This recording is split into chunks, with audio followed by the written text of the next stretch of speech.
Welcome to Career Cravings with your hosts, Dev Ramcharan and Megan Reed. If you crave a better and more satisfying career, this show is for you. We're broadcasting live on Bold Radio Station every week. Now, here are your hosts, Dev and Megan.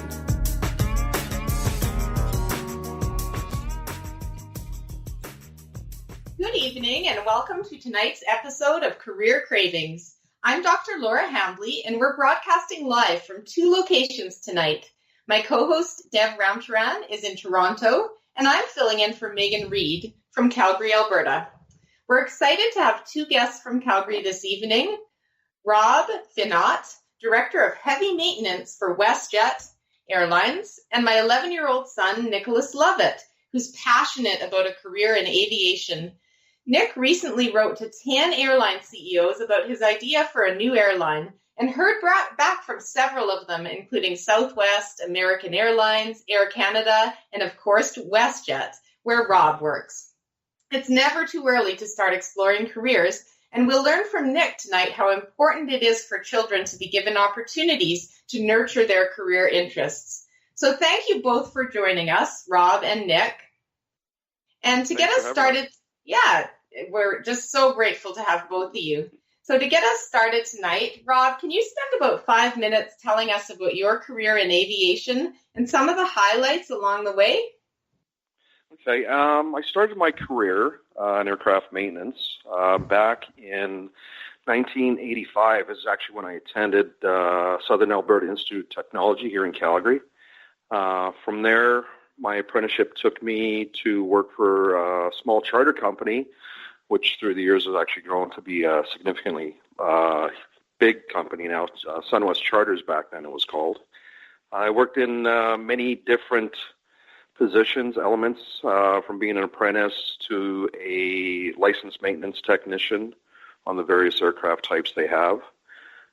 From there, I moved into a leadership role, shift lead. From that, I was asked to actually participate in being the safety officer for the organization, which was a new role to help me further expand my knowledge in the industry and how I can actually make a difference. Through the years at SunWest, eventually came into the management role in looking after all aspects of line maintenance, and also with regards to production maintenance. I had 15 great successful years at SunWest. Very happy all the opportunities that they had provided me. And after about then, I was looking for a new challenge, looking for what else the industry could provide me. And looking across the street, there was WestJet was there. And they were about 4 years old at the time, still fairly new, operating the old Boeing 737-200s. And I actually went and applied there, but I didn't go and apply in a leadership role. In order for me to better understand that type of the industry, I actually applied, and I was actually a maintenance technician on the floor. From there, I actually worked my way up to various levels of leadership with them. I actually had worked on a introduction of a software program for the maintenance organization, and it's basically how we manage the tasks that we have to do, how we manage our inventory, our finances, and actually even the discrepancies that the pilot might be faced with when they're flying the aircraft or when the maintenance technicians are actually inspecting on overnight checks and that. From there, I was able to participate in a team where we actually looked at ways to introduce our operations into the United States, which was a great learning experience for myself. I was able to travel to many destinations in the United States, Mexico, and the Caribbean to set up our operations. And then the next challenge that came to me was to be that senior leader, to be that director. I had applied and was granted director of line maintenance, and I did that for about 7 years. So I was basically overseeing all the activities and providing strategic direction to young apprentices and licensed technicians, just like the way I was when I first started at WestJet. And in the last 2 years, the company had actually asked me to further expand my knowledge, further develop myself, and actually moved over to heavy maintenance. Heavy maintenance is basically when the aircraft goes down for anywhere from a 2-week to a 4-week inspection interval, and they'll actually disassemble the aircraft at various stages and levels to do those structural inspections in order to actually have a safe and serviceable aircraft. And actually, I was fortunate to also be a part of when WestJet expanded. We brought onboard entertainment on board the aircraft. We first brought on live TV and going through all the necessary certifications, regulations in order to introduce a product like that on an aircraft, and transitioning on to our Panasonic system, which we currently have right now. So what I've seen through the years is how technology has actually advanced and how it's actually advanced through our industry as well. Not only in what we see at home with our own use of devices and stuff.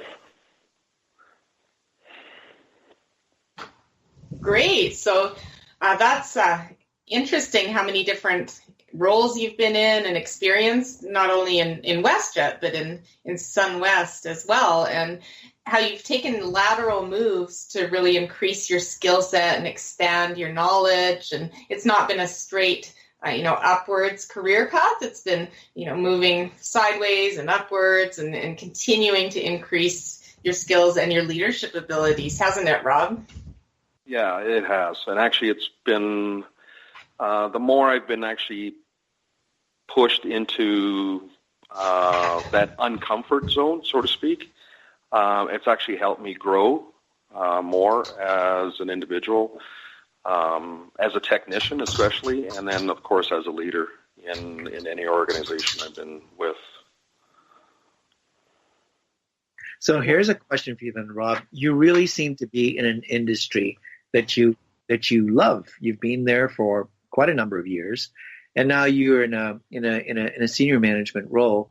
What is it particularly about aviation that for people who love it makes them really fall completely in love? And we've got a young man on the line right now named Nick, who even at 11 years of age is in love with aviation. What is it that so entrances people about aviation?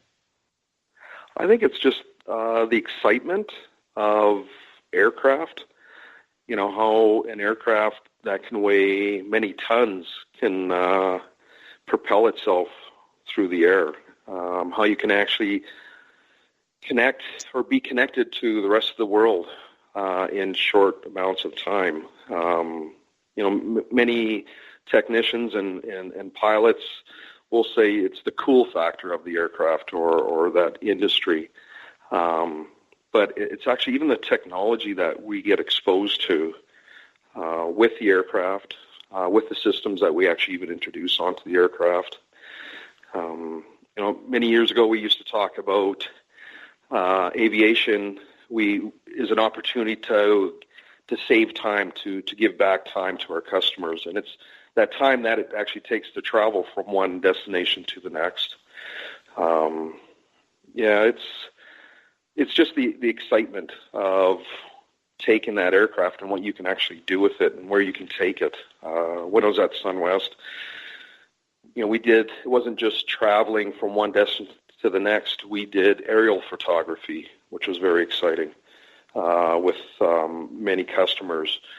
We had worked with the Alberta Forestry Service, where we actually did fire prevention and firefighting with helicopters using water buckets that would actually fly over and extinguish that. We had done medevac service is another component.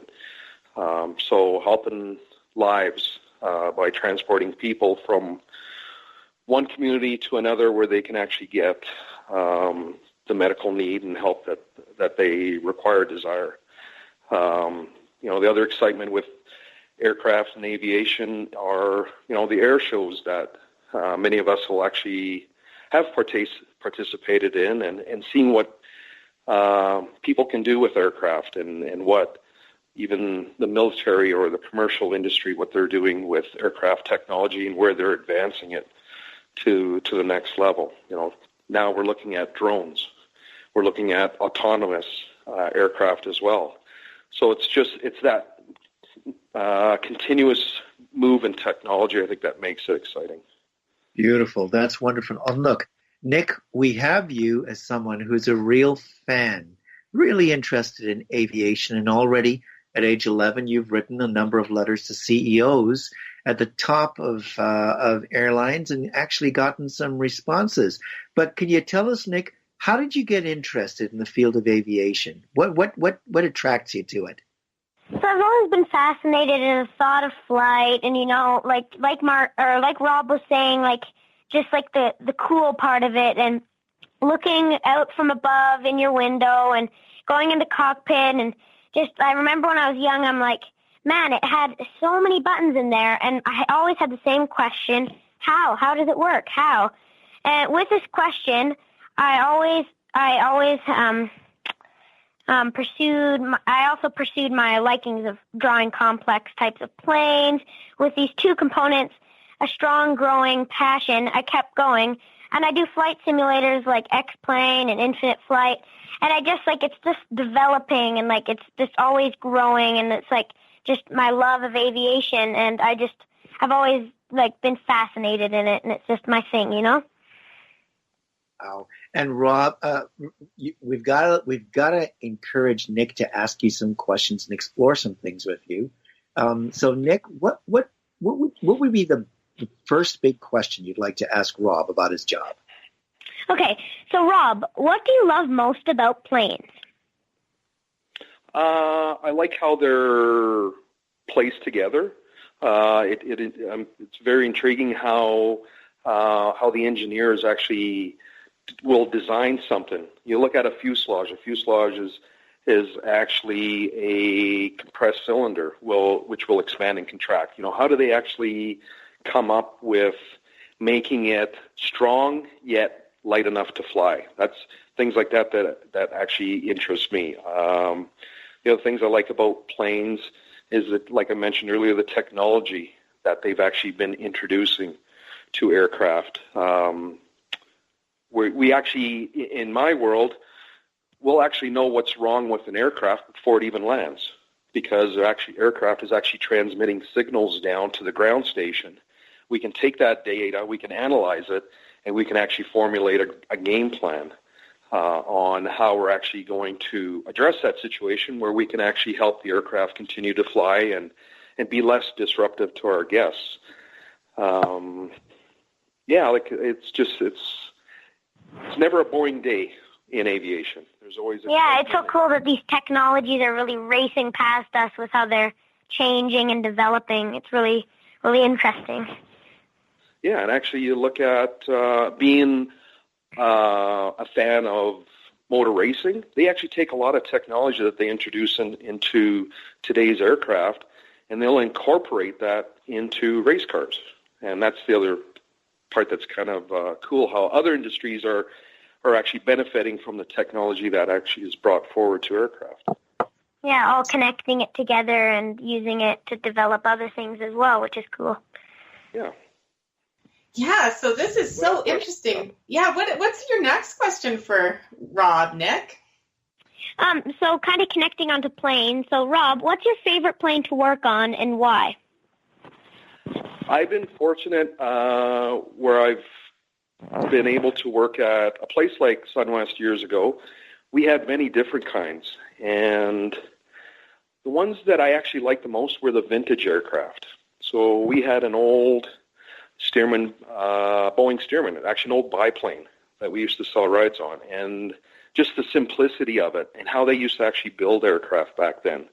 We also had a DC-3 McDonnell Douglas DC-3 that we actually use for cargo.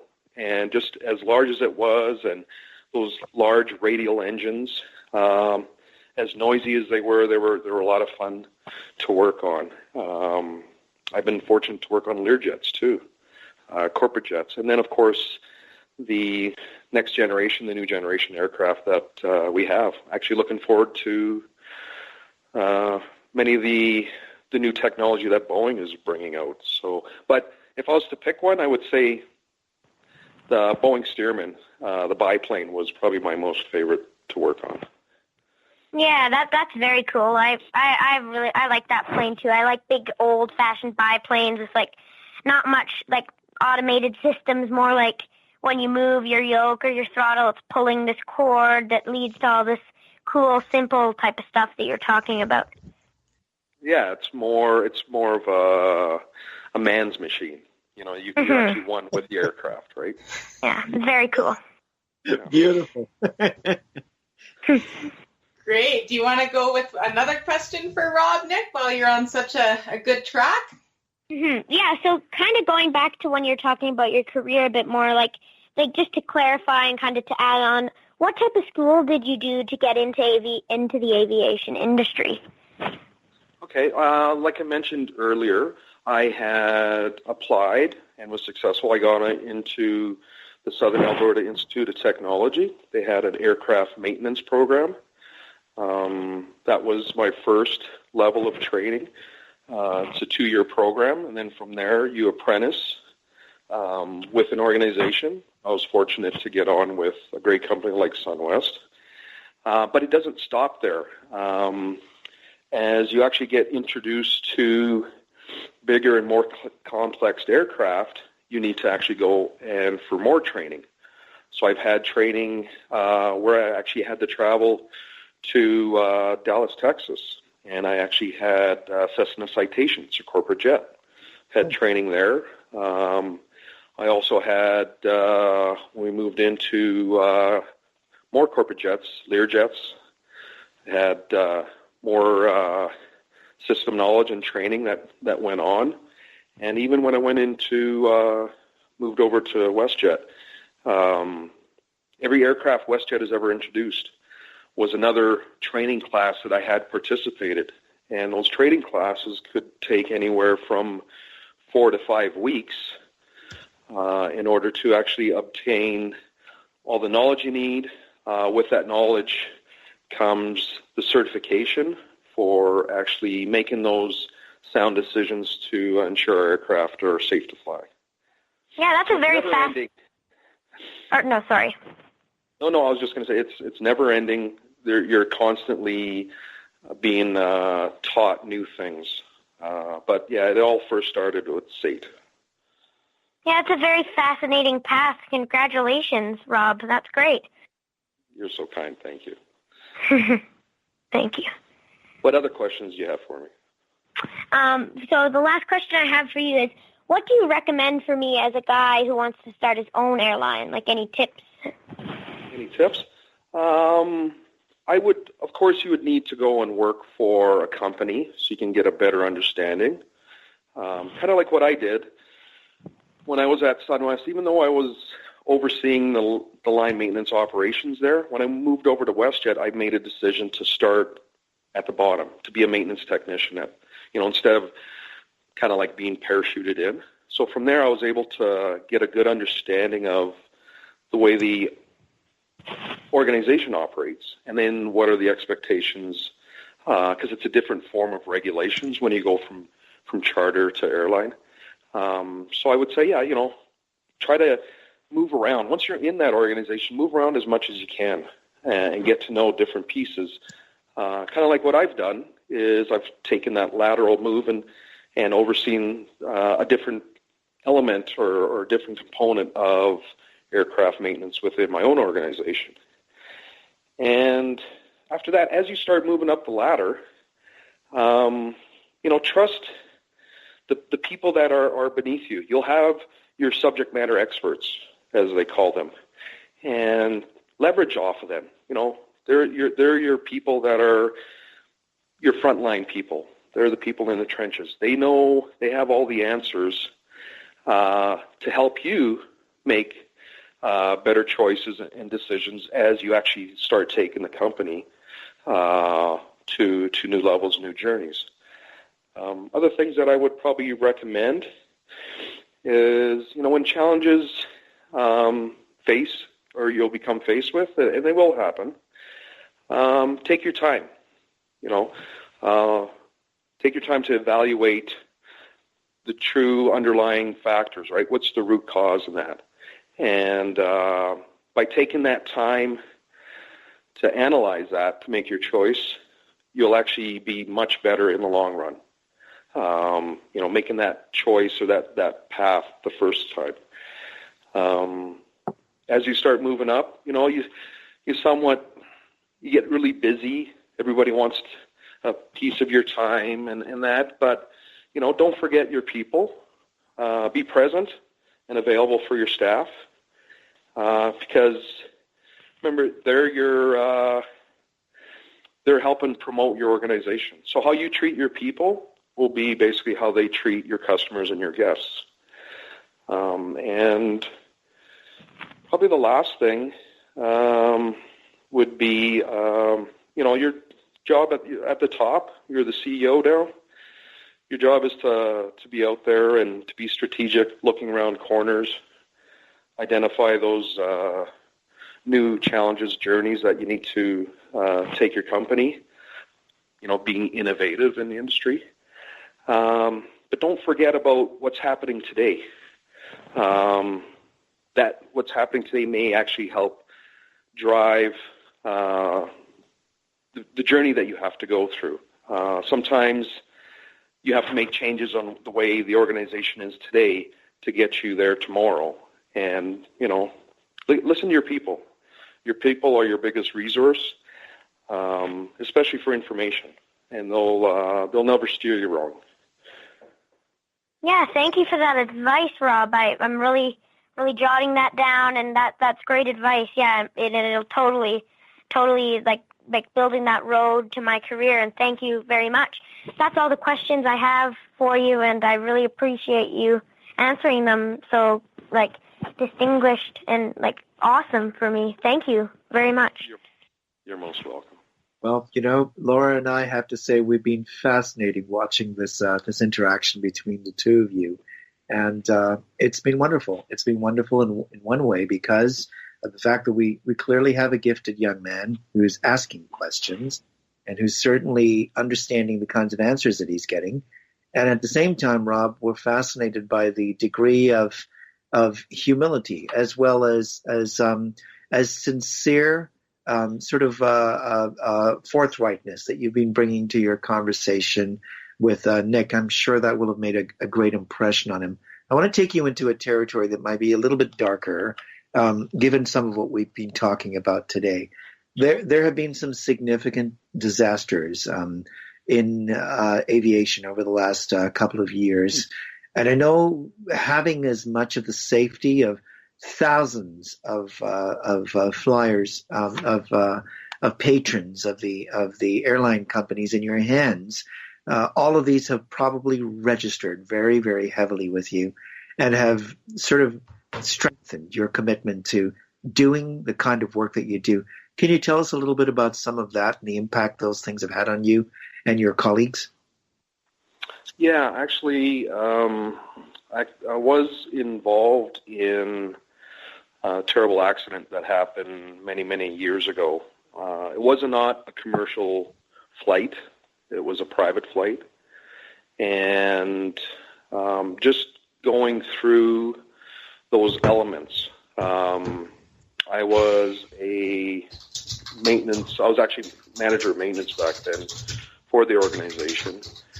As I mentioned earlier about being involved in a safety officer role, I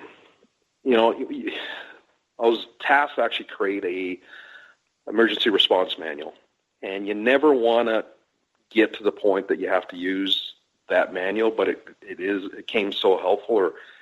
So it did change me as an individual to get that phone call that there was a crash.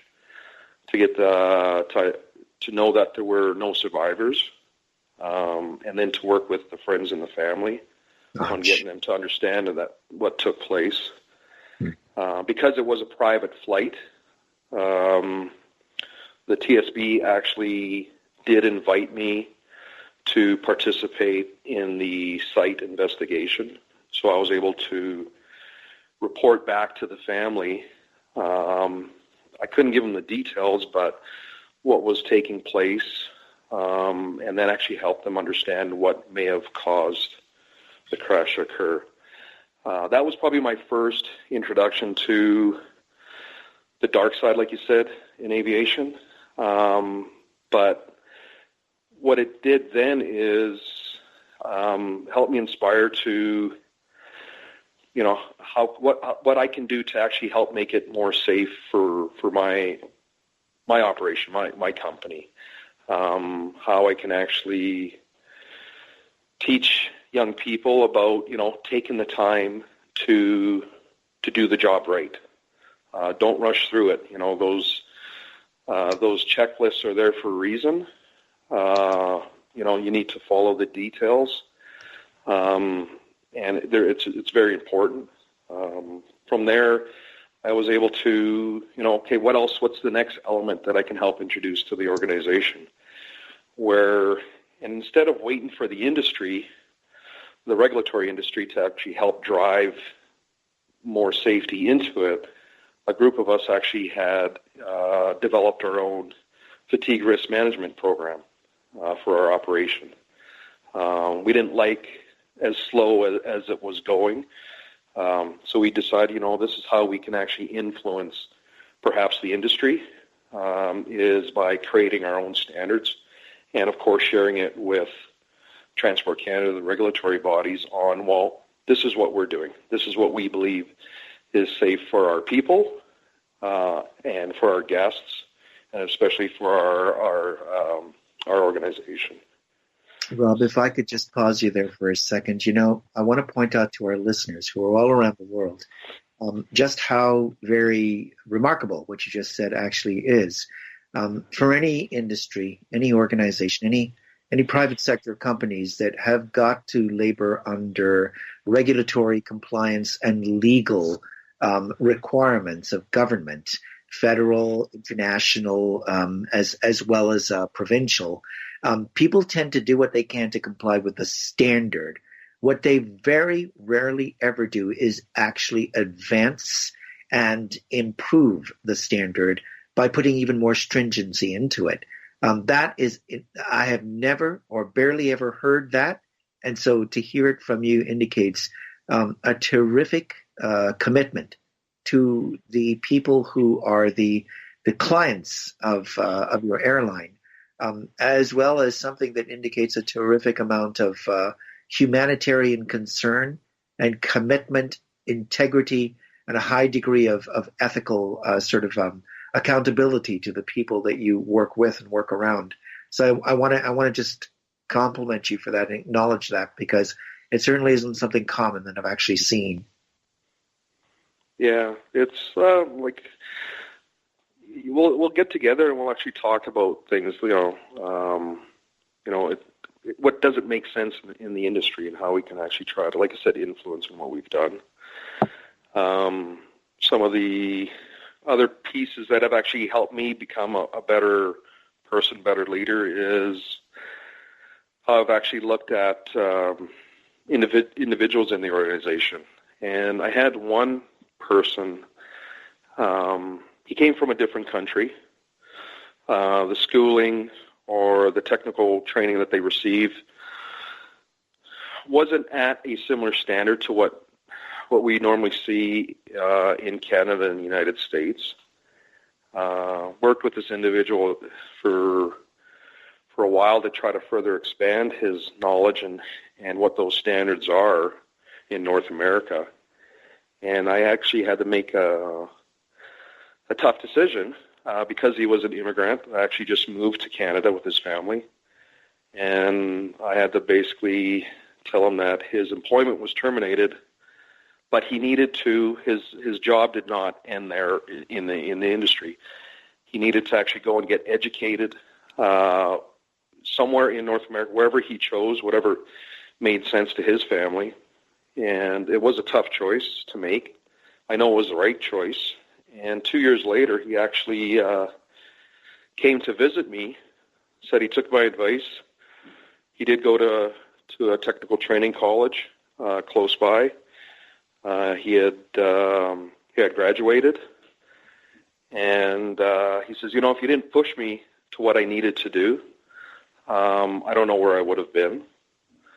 And, with my excitement, I'm like, where's your resume? I'm going to hire you. And he goes, I already have a job. I'm actually flying. I just came to say goodbye and thank you. And I says, I'm moving my family to, I believe, Toronto.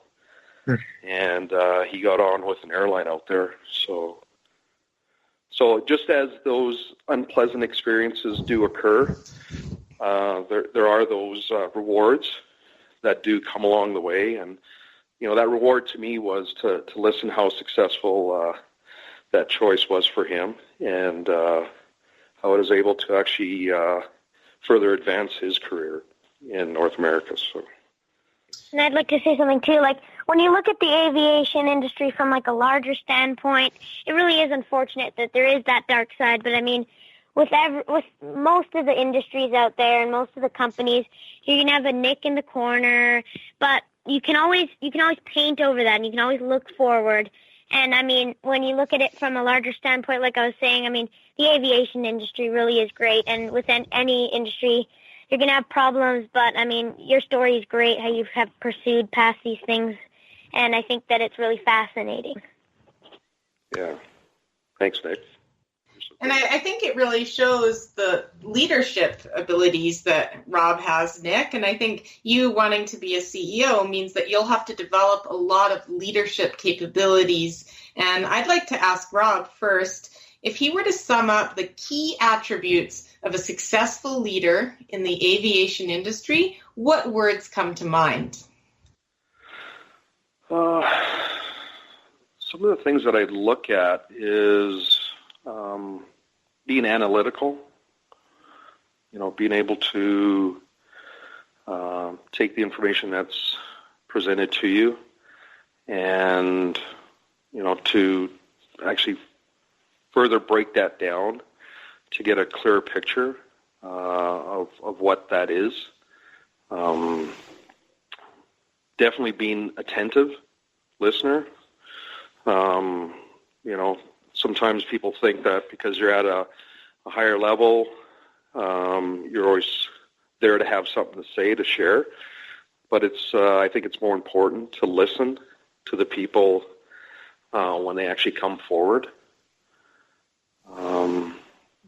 Being that resource for your folks, helping break down barriers, finding those solutions for them, so they can actually be successful at their task in hand. But also celebrating your team achievements. Corporate culture is a very powerful thing.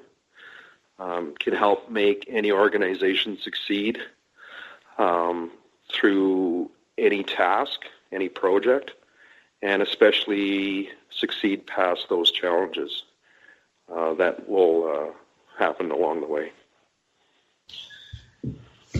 Excellent. Some really good points there, Rob. So from your perspective, Nick, being 11 years old, when you think of being a leader of an airline, your own airline, what types of things do you need to be good at? Or what types of capabilities will you need as a leader, do you think, Nick? Well, you're going to need the leadership standpoint. You obviously need to be able to talk to people, to tell people how to do it, and you're gonna have to be the boss. And it's a big role. There's many puzzle pieces, but I mean, just asking Rob and just along my childhood, kind of figuring out the pieces and getting those puzzle pieces. And I guess that I'm just gonna have to figure out what I have to master and master it, because I know that there's a lot of things I will have to master, but I'm up for a challenge to pursue what I love. Good job.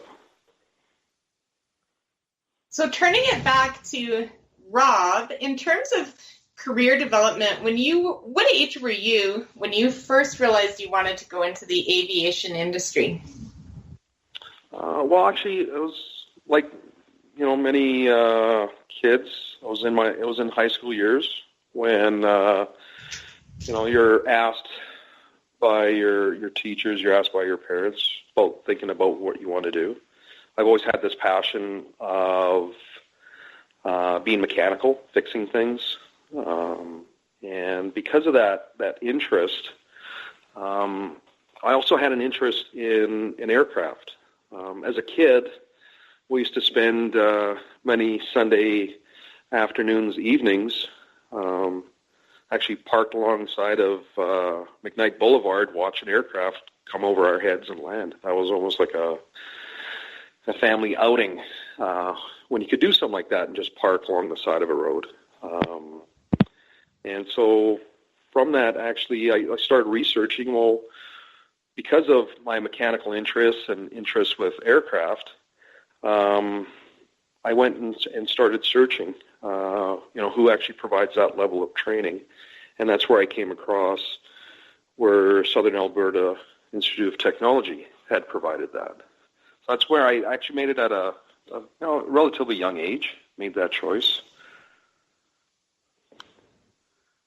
Rob, I've got a quick question for you, and that is, for every one of us, as we go through the life cycle of our career, we hit those periods which are like the doldrums. There's no wind blowing. You're kind of just feeling a little bit stuck out there on the sea. And there are ways that different people get through that moment. Did you ever have a part in your career where you went through something like that, and how did you get through it?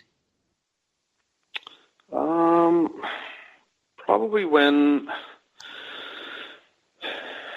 I'd say just after that incident happened.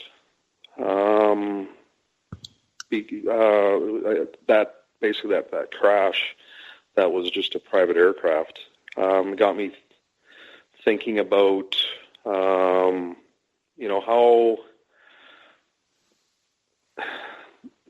as rewarding as a career can be, it can be very damaging to someone's life when you go through something like that.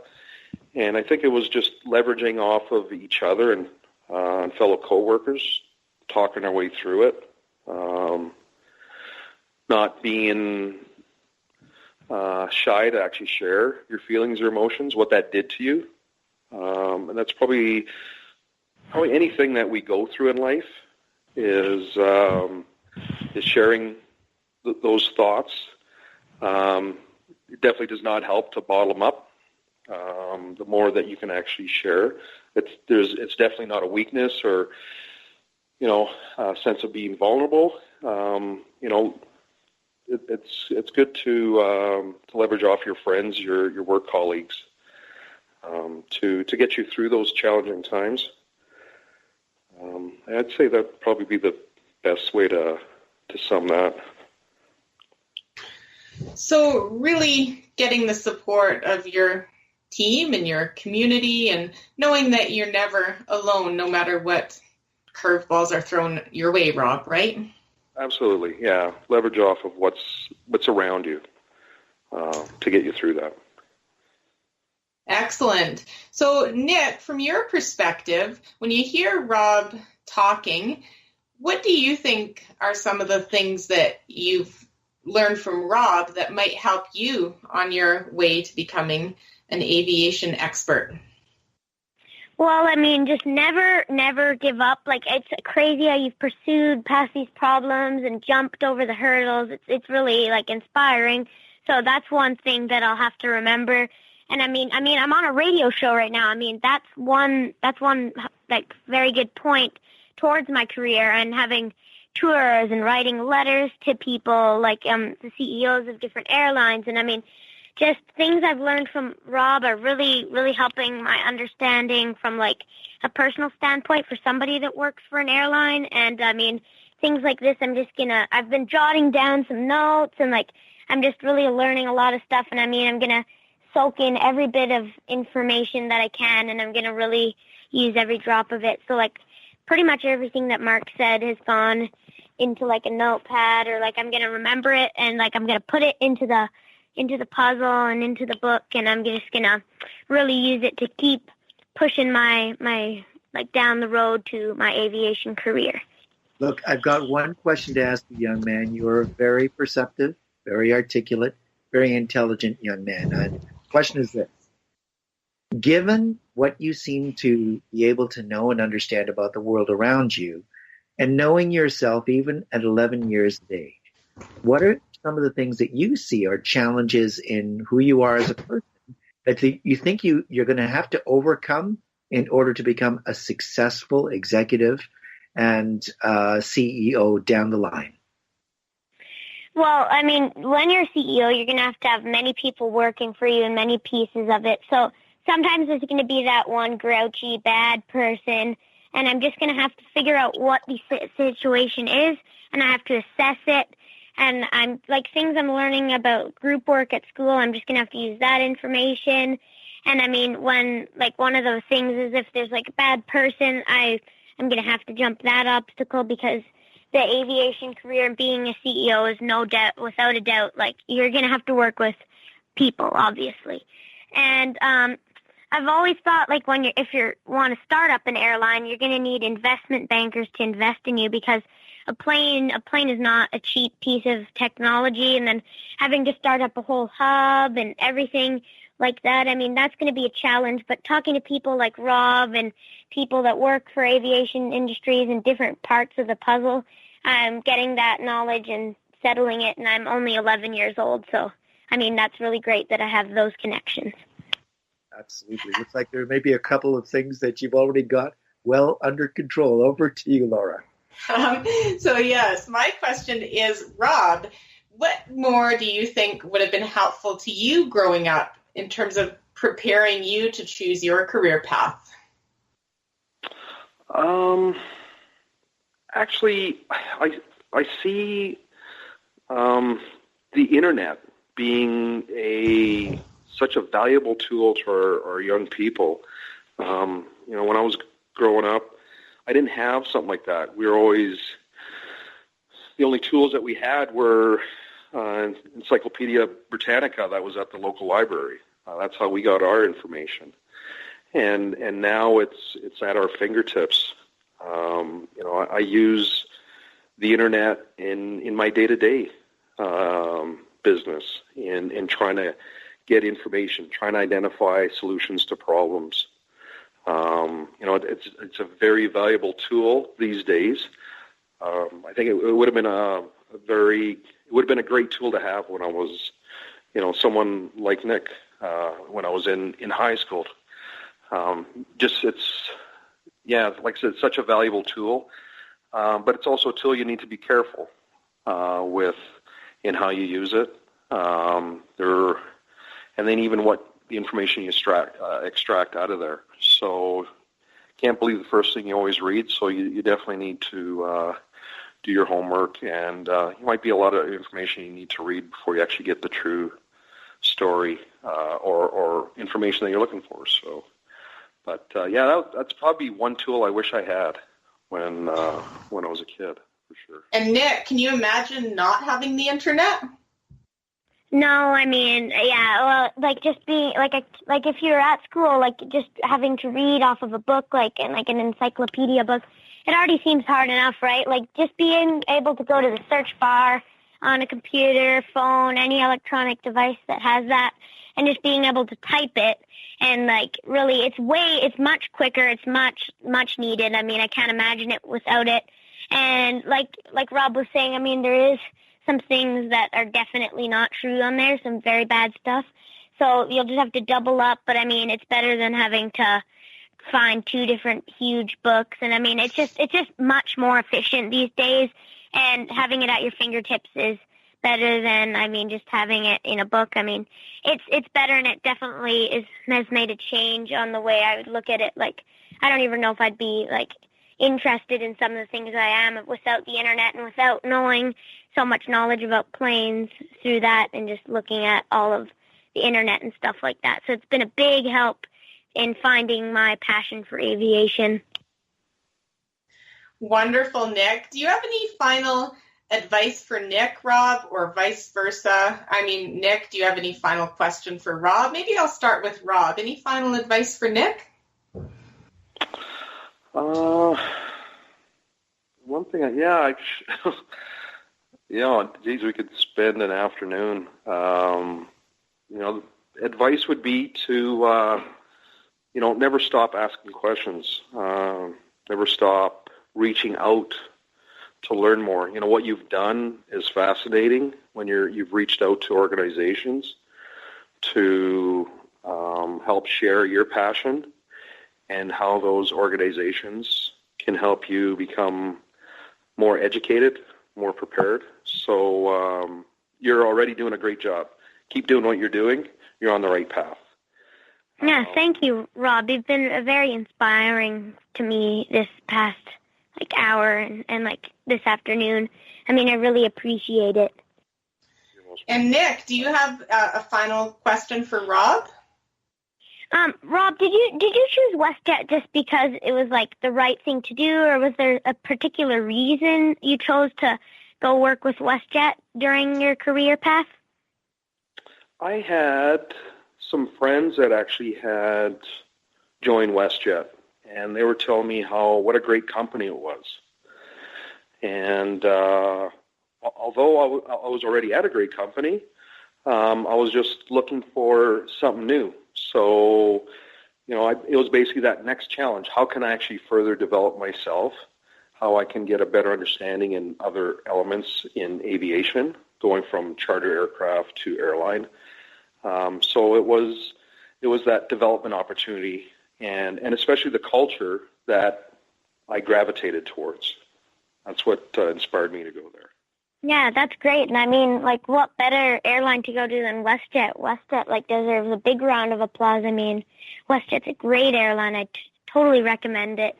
And I just, totally, every flight attendant I've met, every pilot I've gone into the cockpit with, they've always been so friendly. And I've never, ever seen a grouchy employee on WestJet. And, I mean, it's such a happy airline, and I'm really inspired to make my airline just like theirs. Awesome. Maybe you could take a minute, Nick, to tell our listeners about your airline, just in a minute.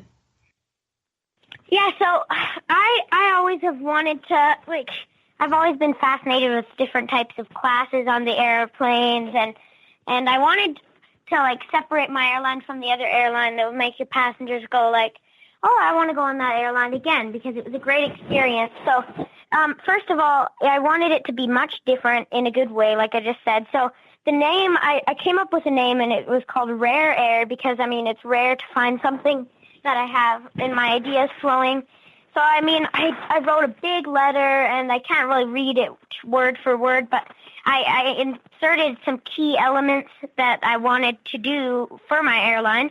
So one thing was, when you have a nappy, a whiny baby on a plane, I mean, it's no fun for anybody, and I don't know if anybody likes it at all, and I personally do not like it at all. So, I mean, when they're screaming and whining, it's going to make everybody have a headache. So I thought, what better way than to have these small little rooms at the back of the plane. It depends on the size of the aircraft. For 737, it might be 2 or 3.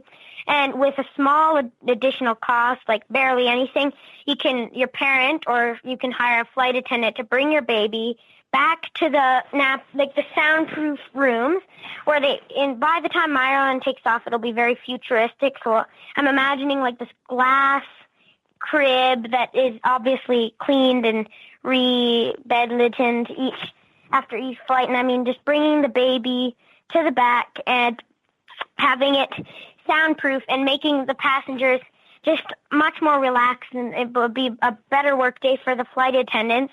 But if you have two people, like a mom and a baby leaving that seat, I was thinking then it's just a wasted seat, right? So one option would be, if somebody's not comfortable in the seat that they are in up at the front, let's say, they can go back to where that person was. We can switch around seats.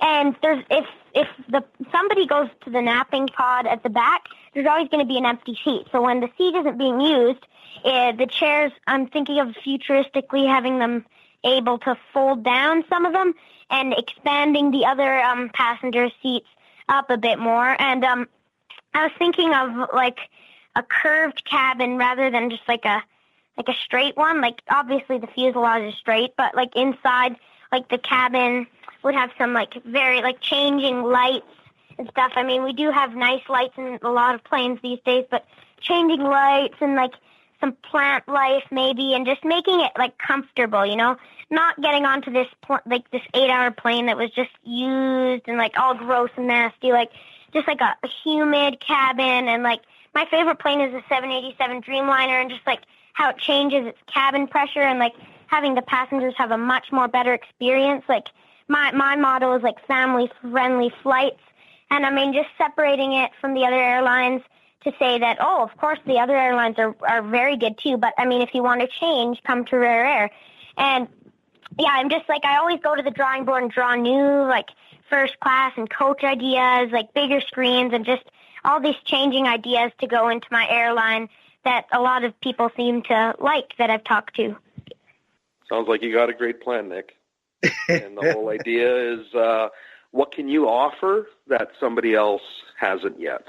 And that's what's going to make your company unique, and that's what's going to make you successful, is when you can actually come up with those great ideas that someone else hasn't thought of, and how you can introduce that and then actually have your customers or your guests actually gravitate to your company. That's a great idea. Thank you. Well, I've got to say, this has been one of the most fascinating sessions, most fascinating shows we've had. We've had quite a few dozens of shows over the last couple of years. The interaction between you, I think, has been quite remarkable, a very special kind of conversation. Rob, I want to thank you very, very much for graciously accepting so quickly, and from what I gather from Laura, very much last minute. And Nick, thank you very much for being such a wonderful co-host, as well as a guest on the show with us today. I'm going to turn it over to Laura. Laura will get us through to the next segment, and then we'll start off with segment 2. So with that, we'll move to the second segment of our show, where Deb and I will sum up the key themes and nuggets from these two aviation enthusiasts.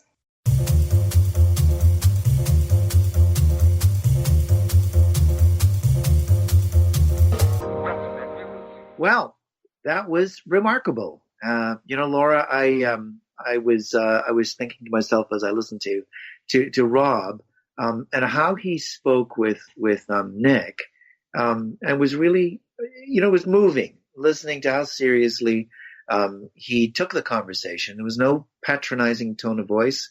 There was just a remarkable, calm, effortless sincerity in the way that he spoke to him. And I think that seems to me to be something that really is a remarkable mixture of characteristics in the man himself. He strikes me as being very down to earth, very much somebody that Jim Collins would refer to as a level 5 kind of leader, not necessarily in the spotlight, but the kind of individual without whom an organization is not going to be successful, and who's not just about his own personal glory, but he's about what is going to be best for the people that work with him as colleagues, including his staff, including the people that he works with as his peers around him. I was struck by the concern that he actually had for safety, and the fact that he was one of the people that worked to advance the standards of safety for the industry. And working primarily at WestJet in an environment where the risk, especially in the face of crises and terrible incidents, where people might lock down to only doing the bare minimum in connection with compliance and regulatory requirements. He's not the kind of man that will ever be satisfied with good enough. He's someone who perpetually through his career has pushed to improving and increasing the efficiency as well as the effectiveness of those things that he's touched and everything that he's done. What did you think as you spoke with him and spoke with them both?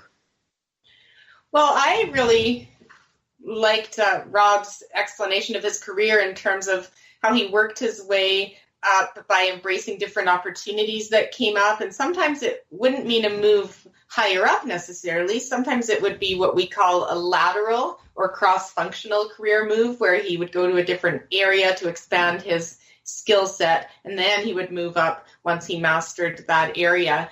And yeah, I was really impressed with his description of leadership and what leadership was all about. So I concur with what you said there, Dev. And Rob really is a people leader, and he kept mentioning the people and being present and available for his staff, and not to forget the people as you get busier. So when Nick talked about being a senior leader or a CEO, Rob really emphasized that it's important to always remember your people, because they're the ones that deal with your customers and guests. They're the ones who are at the front facing positions, and they know what's going on. And I think leaders that get too far removed from what's going on, and they let ego get in the way or lack of time get in the way, take a real risk. And I really appreciated how Rob explained that from a leadership perspective. And again, his humility, his honesty, his ability to be analytical, to really value corporate culture. And I think corporate culture can often be used as a buzzword, but I really feel that Rob truly understands the importance of it and how powerful it is in motivating people, in really embracing and supporting a safety culture, etc. And I think the big lesson here in this episode for me was how children can really be inspired about different career paths early on. And I think waiting until high school to really look at career options is so far in the game. It's way better to start out as a kid and to say, let's explore different careers. Let's have those conversations. If a kid shows interest in a career, talking to people who are doing that career in their own language. So coming up with a list of things they're curious about and encouraging your children to talk to people in different fields. And most people are really happy to take half an hour out of their schedule to have those conversations. And they can be so absolutely inspiring, and they can really get a kid excited about an area. Or alternatively, they can show a kid that maybe a certain area isn't for them. But without those conversations and even job shadowing and things like that from an early age, you're taking a real gamble on following a career path that you really haven't explored or learned much about. So I'm really excited to see whether Nick ends up pursuing aviation. I think he will, but you never know, right? You just never know where inspiration and passions take you. But I don't doubt that we may all be flying on rare air one day. And Nick was one of those babies crying about 10 years ago, but I think some of his ideas are pretty inspirational and unique. So bravo, Nick, and thank you, Rob, for your great interaction with Nick. Any other final thoughts, Dev? Yeah, I'm going to cut it on you for a second, because this is not something you'd be able to do as his mom. But I've never met Nick, never heard him until now. And I've got to say that he's an altogether remarkable young man. If he is a tall representative of his cohort, of his generation, then we've got an incredible generation that is growing up right now. It is rare to hear an 11-year-old as articulate, perceptive, and as comfortable in adult conversation as Nick was. The way that he engaged with Rob was as gracious on both sides and delightful to listen to as could possibly be. And the degree of confidence, the awareness of what he has to learn as he grows older and takes on the world was just a remarkable and inspiring thing for us to hear. So thank you very, very much for that. I'll turn it back over to you now, Laura, to do the wrap for us. Excellent, Deb. So if anyone has any questions or comments about tonight's episode, let us know through our Canada Career Counseling website, Twitter, or Facebook page. We're always looking for new guests and show topics. So if there are careers out there that you've been craving more information about, let us know. With that, I'd like to thank everyone for tuning in tonight. I hope you all have a happy Monday, and we'll be back with more Career Cravings next Sunday. The career discussion doesn't stop here. For more information about how to transform your career, visit CanadaCareerCounseling.com. And remember to tune in next Sunday at 6 p.m. Eastern Standard Time on Bold Radio Station for the next episode of Career Cravings.